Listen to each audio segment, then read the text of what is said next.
Here are the top 5 places not to buy a property here in New Zealand. Now, I recently wrote this article about the top 5 places to invest. But people always ask me, well, Ed, what do you think about Tauranga? Or what do you think about such and such part of the country? So today, you're going to find out the places I wouldn't look at. Hi, I'm Ed, an economist here at Opes Partners, and this is Property Now. In number 5 spot, we've got Tauranga. Now, my main issue with Tauranga is that you pay an Auckland price, but without getting Auckland's house price increases.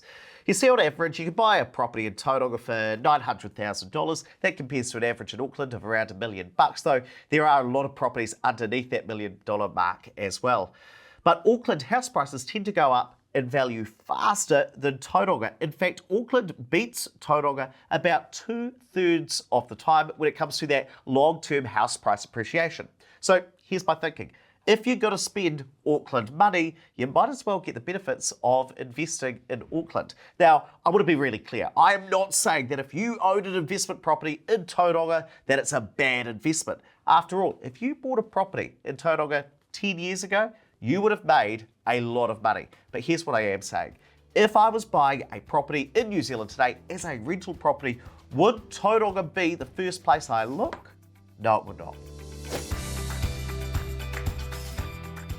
Now, number 4 is Wanganui. Now, personally, I like Wanganui. I grew up an hour up the road in Hawera, and for me, this town of around 50,000 people was the big smoke. But is it the best place to buy an investment property in 2024?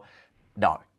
You see, the trouble with a lot of the middle of the North Island is that property prices spiked between 2015 and 2020. So in Wanganui, property prices doubled in about 6 years. So they went through this boom. Then COVID came along and they pushed prices even higher. So places like Wanganui have had 2 property booms back to back. And so prices are now at the point where they are so overvalued. And what does that mean? Well, property prices in Wanganui are cheaper than New Zealand's average, but they look really expensive for Wanganui. So over the next couple of years, I expect Wanganui to underperform in terms of house price growth. I don't think that house prices are going to go up as fast there compared to other parts of the country. And if you think I'm wrong about Wanganui or any other of the places I'm saying, oh, I don't think they're great places to invest right now, let me know down in the comment section and we can have a really good discussion.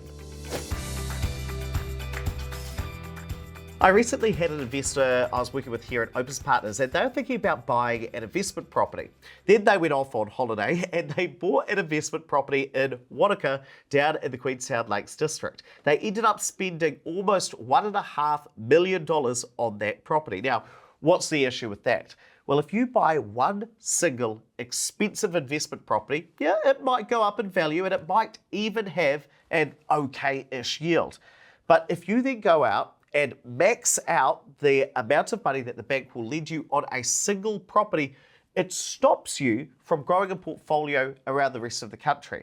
And here's the thing, if you own one property in one part of the country, what will your returns look like compared to if you bought 2 properties, one in different parts of the country?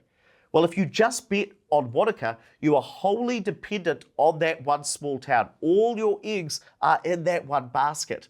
Whereas if you bought one property in Auckland, maybe a cheaper Auckland property, and one property in Wellington, what happens? Well, if Wellington property prices are down, Auckland might be up. When Auckland prices are flat, Wellington prices could be skyrocketing. And so a diversified portfolio where you buy properties around the country will tend to have more consistent returns than if you just buy one property.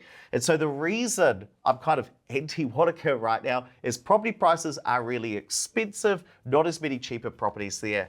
And if you like learning about property in this really numbers-focused way, make sure you hit the subscribe button. We release new videos every Monday and Wednesday. Gisborne is in the 2nd spot, and it's another one of those in the middle of the North Island that's got a 2-for-1 special. They've had 2 property booms in a row.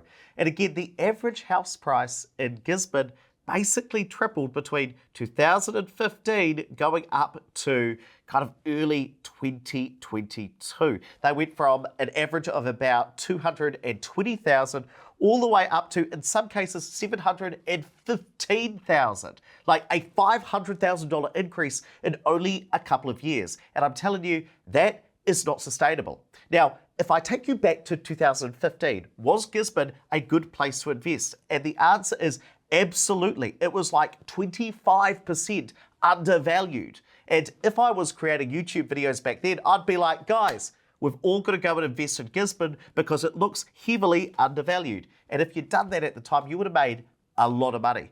But if we zoom forward to today, we're sitting here in 2024, Gisborne property prices, because we had the 2-for-1 special, because we had two booms directly one after the other, that's the reason why Gisborne now looks extremely overvalued, and therefore it is not one of the best places to invest. And let's hang out for that number one spot. Where is the worst place to invest in New Zealand right now?